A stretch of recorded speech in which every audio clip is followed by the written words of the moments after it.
Hello students, welcome again in our online study class. This is our fifth video of second lesson, and in the fourth video we learn about French Revolution and Industrial Revolution, and in it we learn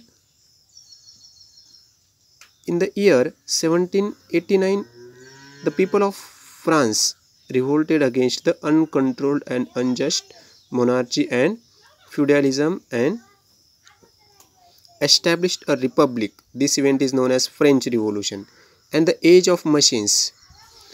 This that is known as Industrial Revolution, and in it we learn because of the Industrial Revolution the production of these European countries has been increased, and because of this Industrial Revolution the small cottage industries or the handlooms, these small cottage industries that replaced by big factories.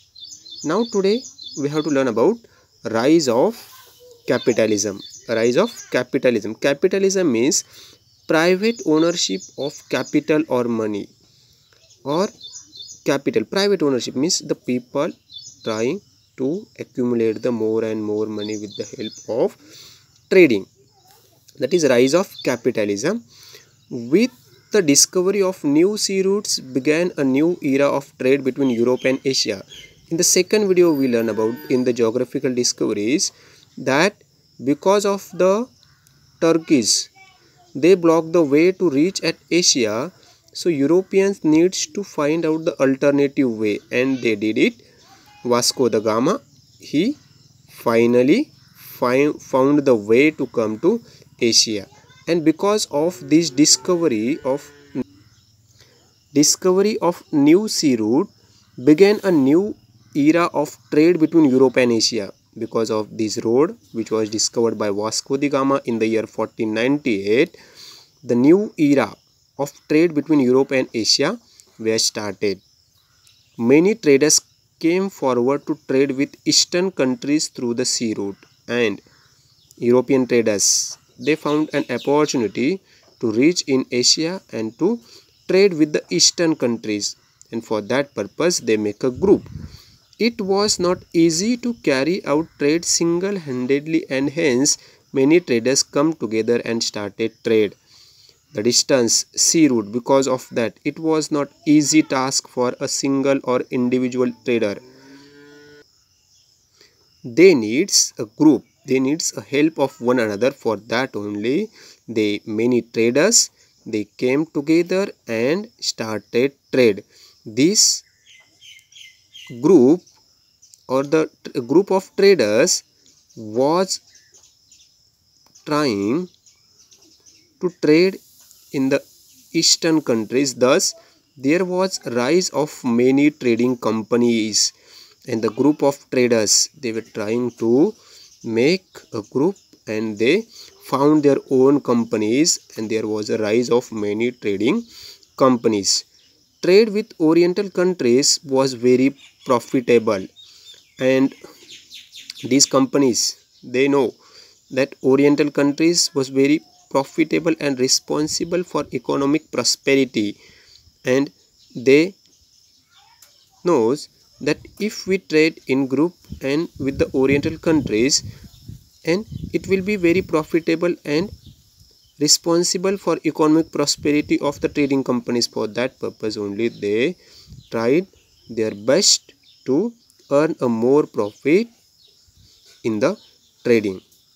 Hence European rulers started giving military protection and trade concession to these trading companies, and the European rulers, they know the companies, they are achieving the more and more profit by trading with the eastern countries. So the European rulers, they gave them military protection, and concession in the taxes to these trading companies, concession in tax, then the military protection. Because of this the trading companies, they found a security, or they found that it's a right way to trade, because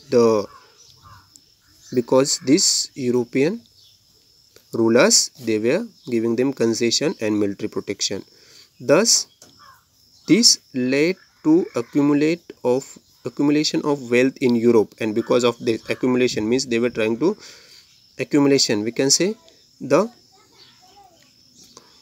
capital of these European rulers has been increased, and they were collecting the more monies or more wealth in Europe. This property was used in the form of capital for trade and commerce, which led to rise of capitalist economic system in Europe, and because of this the capital has been accumulated towards the European rulers, and this capital they were using for trade and commerce, which led to rise of capitalist economic system in Europe, and because of this the capitalist economic system in Europe has been started. It is about the rise of capitalism. And here colonialism, this point, colonialism means one country exploiting another country by making it into a colony. One country or the powerful country, they were trying to exploit to the small country, or they were using the raw material of small countries or weak countries for their economic growth. This is colonialism. And making it into a colony means they were setting up their factories in this type of countries like India and so on. A powerful country on the basis of economic and military strength occupies another region and establishes its political supremacy. It is known as colonialism. See now, a powerful countries. In simple language, we can say colonialism means policy of extending your rule in another country. It is colonialism. A powerful country on the basis of economic and military strength occupies another region and establishes its political supremacy. This is known as colonialism. And to extend their trade, to accumulate the more wealth, this colonialism came into the tendency of colonialism led to rise of imperialism among the Europeans. Imperialism means they were making the colonies in another, or they were extending their rules in another country on the basis of the military strength and the profit or the economic and military strength. This led the foundation, or this led to rise of imperialism, means the policy of extending your rule in another country. It is known as colonialism. So friends, in this video we learn about the rise of capitalism and colonialism. In this we also learn about the rise of many trading companies, and colonialism means policy of extending your rule or imperialism among the Europeans.